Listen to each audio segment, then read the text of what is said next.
ਸਤਿ ਸ਼੍ਰੀ ਅਕਾਲ ਔਰ ਸਵਾਗਤ ਹੈ ਦੇਸੀ ਨੁਸਖੇ ਦੇਸੀ ਜੜੀ ਬੂਟੀ ਗਿਆਨ ਚੈਨਲ ਤੇ। ਸੋ ਦੋਸਤੋ, ਅੱਜ ਅਸੀਂ ਜੋ ਨੁਸਖਾ ਲੈ ਕੇ ਆਏ ਉਹ ਸੈੱਲਾਂ ਵਾਸਤੇ ਹੀ ਹੈ ਜਿਨ੍ਹਾਂ ਦੇ ਪਲੇਟਨੈਟ ਘਟ ਜਾਂਦੇ ਆ।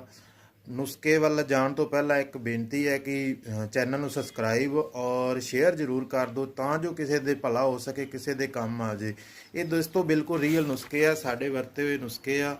ਸੋ ਤੁਸੀਂ ਇਸ ਨੂੰ ਅਜ਼ਮਾਓ ਔਰ ਚੈਨਲ ਨੂੰ ਸਬਸਕ੍ਰਾਈਬ ਸ਼ੇਅਰ ਜ਼ਰੂਰ ਕਰਤਾ ਕਰੋ। ਸੋ ਦੋਸਤੋ, ਇਸ 'ਚ ਲੈਣਾ ਕਿ ਗੁਦੰਤੀ ਪਸਮ ਲੈਣੀ 10 ਗ੍ਰਾਮ ਜੀ, 7 ਗਲੋਏ ਲੈਣਾ। ਇਹਨੂੰ ਚੰਗੀ